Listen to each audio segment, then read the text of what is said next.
तोलावत। यहाँ पर साइड में सुरेश जी चौधरी साहब चातुर्मास कमेटी के सदस्य हैं और ये राजेश जी छोड़िया साहब उधर सचिव तपागढ़ संघ और चातुर्मास कमेटी के सदस्य स्वदेश जी भाटिया जो आप सबको संबोधित करेंगे एवं उपाध्यक्ष मनीष जी गोरट यहाँ पर। ओवर टू स्वदेश जी भाटिया। बधाई सभी मीडिया साथियों का श्री जैन श्वेतांबर तपागढ़ नित्य मंगल चातुर्मास आपका हार्दिक स्वागत करती है। आज का विषय वर्षवार 2025 का भव्य चातुर्मास गच्छाधिपति भगवान शासन प्रभाव शांतिदूत आचार्य श्रीमद विजय नित्यानंद सरस्वती महाराज साहब का आज से लगभग 31 वर्ष पूर्व आचार्य पदवी प्राप्त होने के बाद आचार्य के रूप में प्रथम चातुर्मास नगीना नगरी नागौर में हुआ था। आज 31 वर्ष बाद एक बार फिर नगीना नगरी नागौर को यह सौभाग्य प्राप्त हुआ है कि गच्छाधिपति भगवान का चातुर्मास नागौर नगरी में होने जा रहा है। नागौर श्रीसंघ की एक ये विशेषता है कि इतने बड़े श्रीसंघ के प्राय सभी बड़े पदों पर युवा ही कार्यशील है। इन्हीं युवाओं के अद्भुत जोश व उत्साह ने गुरुदेव को प्रभावित किया और 31 वर्ष बाद एक बार पुनः नागौर नगर को मुकुटमणि बनने का सौभाग्य प्राप्त होगा। गुरुदेव के बारे में आपको संक्षिप्त परिचय दे देता हूँ। गुरुदेव का जन्म दिल्ली में 3 अगस्त 1958 को हुआ था। उसके बाद मात्र 7 वर्ष की आयु में आपने पूरे परिवार माता पिता व आपके दोनों भाई सहित संयम यानी दीक्षा अंगीकार की थी। पता नहीं उस परिवार के कैसे संस्कार रहे होंगे कि आज आप नित्यानंद जी गुरुदेव गच्छाधिपति के रूप में तथा दोनों भाई आचार्य के रूप में जिन शासन की पताका फहरा रहे हैं। धन्य है उस माँ की को जिसने जिन शासन को ऐसे 3-3 सितारे दिए हैं। गुरुदेव की उपलब्धियों के बारे में विस्तार से आपको बताऊं तो शायद 2 दिन भी कम पड़ जाएं। संक्षिप्त रूप में आपको गुरुदेव की उपलब्धियां बता देता हूं। लछवाड़ बिहार में 125 बेड का महावीर स्वामी सुपर आई स्पेशलिटी हॉस्पिटल बनवाया, जिसने चिकित्सा के क्षेत्र में बिहार की दशा और दिशा ही बदल दी। वहाँ आपको सरकार ने नेत्र ज्योति प्रदाता की उपलब्धि भी प्रदान की है। गुरु वल्लभ सुरेश्वर जी की प्रेरणा से पूज्य श्री ने 2002 में 700 बच्चों को फ्री एजुकेशन दिलवाने की व्यवस्था शुरू की थी, जो आज भी सुचारू रूप से चल रही है। विजय वल्लभ सुरेश जी महाराज साहब के फुट स्टेप पे चलते हुए वरकाना, लुधियाना, अम्बाला, महावीर जैन विद्यालय मुंबई, सूरत, पूना, कन्या महाविद्यालय गंगानगर आदि अनेक क्षेत्रों में विद्यालय व महाविद्यालय बनवाए। नागौर में विजयानंद सूरी और SVS किड्स स्कूल भी आपकी प्रेरणा से ही निर्मित हुए। चिकित्सा के क्षेत्र में गुजरात में ईडर, बड़ोदरा, बिहार, सादड़ी, लछवाड़, तमिलनाडु के मधुरत्तम आदि कई क्षेत्रों में सुपर स्पेशलिटी हॉस्पिटल आपने बनवाए हैं। धर्म के क्षेत्र में गुरुदेव ने लगभग 500 से अधिक मंदिर तीर्थों की अंजनशाला का प्रतिष्ठा और स्थापना की है और 30 से अधिक बुक्स का संपादन और लेखन किया है। मणि लक्ष्मी तीर्थ एक ऐतिहासिक धरोहर के रूप में गुरुदेव की प्रेरणा से बनवाए गए हैं। गुरुदेव ने अब तक लगभग 2 लाख किलोमीटर पैदल विहार किया है, जो कि अपने आप में एक रिकॉर्ड है। गुरुदेव की इन्हीं उपलब्धियों से प्रभावित होकर 26 जनवरी 2025 को भारत सरकार द्वारा पद्मश्री अवार्ड से विभूषित किया गया। यह पता चलने के बाद कि गुरुदेव को पद्मश्री अवार्ड मिला है, उसके बाद गुरुदेव की जो प्रतिक्रिया आई वो वाकई में विस्मित कर देने वाली थी। गुरुदेव ने कहा, किसी अवार्ड या पदवी के लिए कार्य करना मेरे गुरु भगवंतों की शिक्षा नहीं है। यह सम्मान मेरा नहीं, हर उस कार्यकर्ता का है जो निस्वार्थ भाव से मेरे एक इशारे से तन मन धन से समर्पित होकर कार्य में जुड़ जाते हैं। नागौर क्षेत्र में गुरुदेव की प्रेरणा से विजयानंद सूरी जैन विद्यापीठ का निर्माण हुआ, जिसमें वर्तमान में लगभग 500 बच्चे अभी पढ़ाई कर रहे हैं। पूर्व में महावीर स्वामी जिनालय, शांतिनाथ भगवान जिनालय, वर्तमान में नूतन महावीर स्वामी जिनालय और गुरु मंदिर का निर्माण कार्य करवाया गया है। खिंवसर क्षेत्र में यहाँ से 50 किलोमीटर दूर खिंवसर क्षेत्र में महावीर स्वामी मंदिर निर्माण, जो कि रूपचंद शाह समदड़िया परिवार के श्रय द्रव्यों से निर्मित हो रहा है,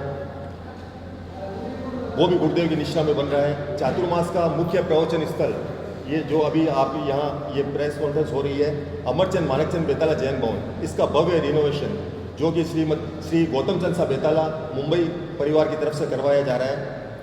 ये गुरुदेव का प्रमुख प्रवचन स्थल रहेगा। पास में ही मेड़ता रोड फलवदी पार्श्वनाथ तीर्थ का अमुक चूक जीर्णोद्धार गुरुदेव की निष्ठा में चल रहा है। यहाँ बोरावाड़ी जो साधु भगवान का उपाश्रय है वो भी गुरुदेव की निष्ठा में बना हुआ है। गुरुदेव के इन सभी कार्यों में पन्यास धर्मशील विजय जी, मुनि मोक्षानंद विजय जी व अन्य साधु भगवान अपनी महत्वपूर्ण भूमिका निभा रहे हैं।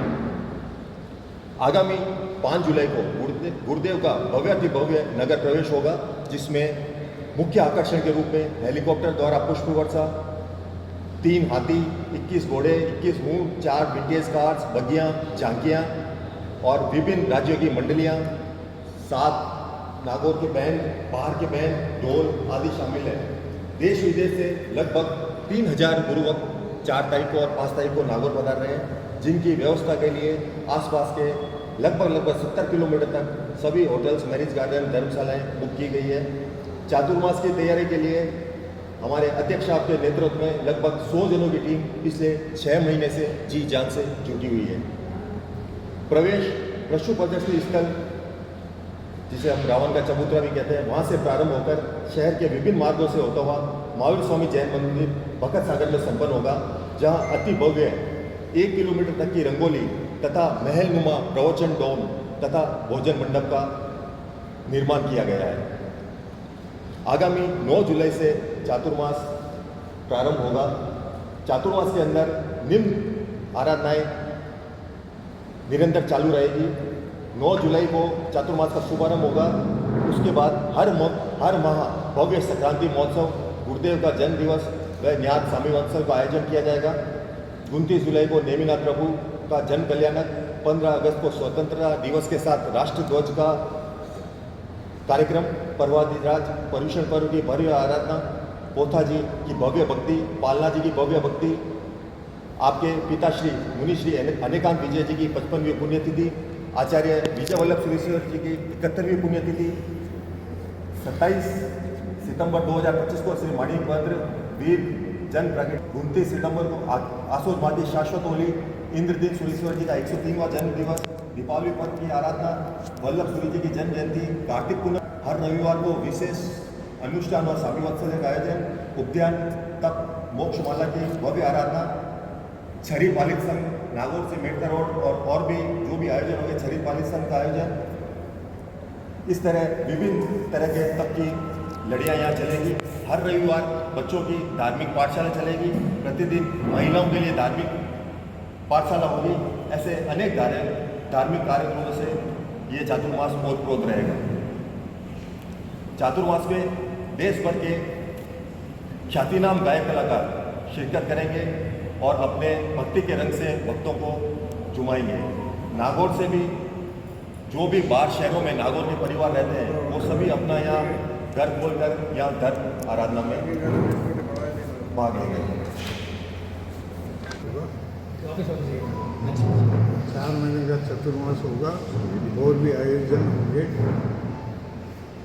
और आगे भी उद्यान तब भी होंगे। किस तरह का सहयोग है कार्यकर्ताओं का, कैसा उत्साह है? कार्यकर्ता काम करते हैं, पूरी टीम लगी हुई है 6 महीने। ठीक है सर। मैं सामान्य समाज बंधुओं आप सभी का स्वागत अभिनंदन। ये चतुर्मास ऐतिहासिक होगा, इसमें कोई दो राय नहीं है। हमारे समाज की पूरी टीम इस कार्य के लिए लगी हुई है। सभी व्यक्तियों को अलग अलग कार्य सौंप दिए गए हैं, वो अपने अपने कार्य में निपुण हैं और इसके लिए अपना अपना सहयोग प्रदान कर रहे हैं। पूज्य गुरुदेव का चतुर्मास नागौर क्यों हुआ, इसका विशेष कारण है। नगीना नगरी नागौर के लिए गुरुदेव ने के मन में नागौर के प्रति अति प्रेम विश्वास है। गुरुदेव को नागौर से गहरा लगाव है और हमारे बुजुर्गों की, हमारे बड़े व्यक्तियों की पुण्याई से ये चतुर्मास हमें मिला है। ये चतुर्मास ऐतिहासिक होगा। इसका प्रवेश ये कहावत चरितार्थ करेगा, न भूतम न भविष्यतम। गुरुदेव का चतुर्मास में विभिन्न प्रकार के आयोजन होंगे। बच्चों को जो धार्मिक शिक्षाएं दी जाएगी, इससे समाज में अच्छाई फैलेगी और बुराइयों का विनाश होगा।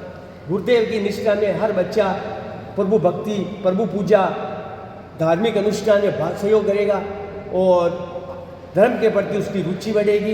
इसी प्रेरणा के साथ ये चतुर्मास संपन्न होगा। चतुर्मास में सबसे मेन हर संडे धार्मिक आयोजन होंगे, बड़े बड़े आयोजन होंगे तथा शिविर लगाए जाएंगे बच्चों के लिए। वह बड़े बड़े आयोजन के साथ उद्यान तप होगा, पैदल संघ होगा।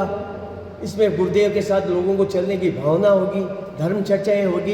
इससे धर्म का विकास होगा और जैन धर्म बहुत आगे बढ़ेगा। धन्यवाद।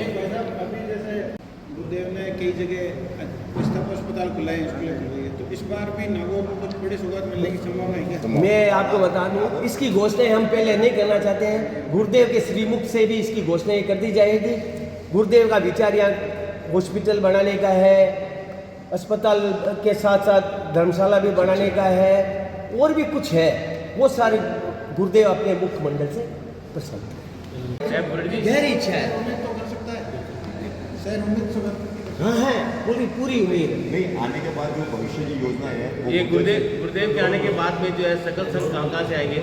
है जी, गुरुदेव के आने के बाद में देश भर के सकल संघ कहाँ से आएंगे? अब जितने भी यहाँ के प्रवासी हैं, जैसे बम्बई, मद्रास, चेन्नई, बेंगलोर, दिल्ली, कटक, जहाँ भी हमारे यहाँ के जो प्रवासी आज से 100 साल पहले चले गए थे, वो सारे आके यहाँ की धर्म की ध्वजा फैलाएंगे।